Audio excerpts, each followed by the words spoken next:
These are 4 practices rooted in tradition, and then neuroscience has really discovered that these 4 categories, just about any practice can be put in.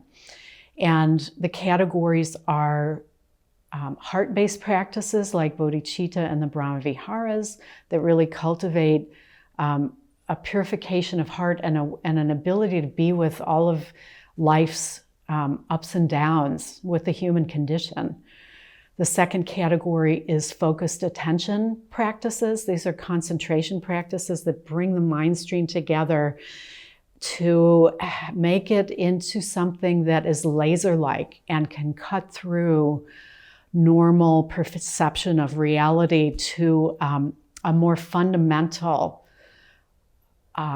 experience and understanding of what we are and what the human experience is about. Without that powerful concentration, it's going to be almost impossible to really cut through to a deeper experience of what we are and what reality is.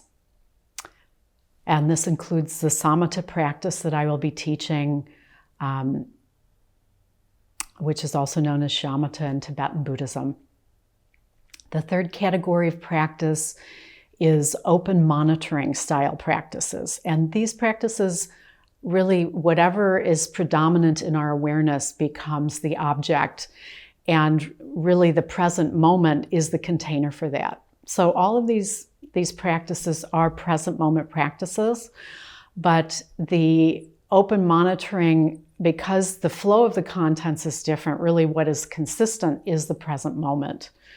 And those practices allow us to be with whatever is arising without grabbing onto the pleasant things, without pushing away the unpleasant things, and without being bored when things are neutral. So it allows us to be in life with the way things are. The samatha practice, the focused attention, I'll just add that what it does in contrast is that by coming back to one object of meditation over and over again and turning away from our story and the grooves in our consciousness that have gotten very, very deep and run over millions of times. I mean, they've now found in neuroscience that if we have a certain kind of thought over and over, the synapses actually get bigger. So what I'm saying isn't metaphorical, it's actually hardwired into our nervous system. So when those thoughts, when we're meditating, try to pull us off, those are the deep grooves. Every time we come back to, say, the breath, for example, we're challenging that. All meditation is a software upgrade. So this is really how I see it. And every time you do those practices, you are upgrading your program. The funny thing, or the cool thing, is that you're both the program and the programmer. Society programmed us originally, our parents and, teachers, people around us as a child. And so as adults, we have the chance to go beyond that programming and get a software upgrade. So that's the third category, is open monitoring.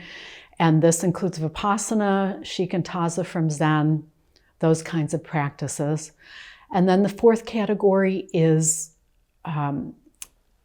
self-transcending practices. So these are practices that are designed to actually open up non-duality, to incline and direct our awareness towards the ground awareness that is knowing our experience.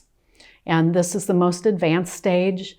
Really, the other three need to have a solid base before that category of practice can be stable.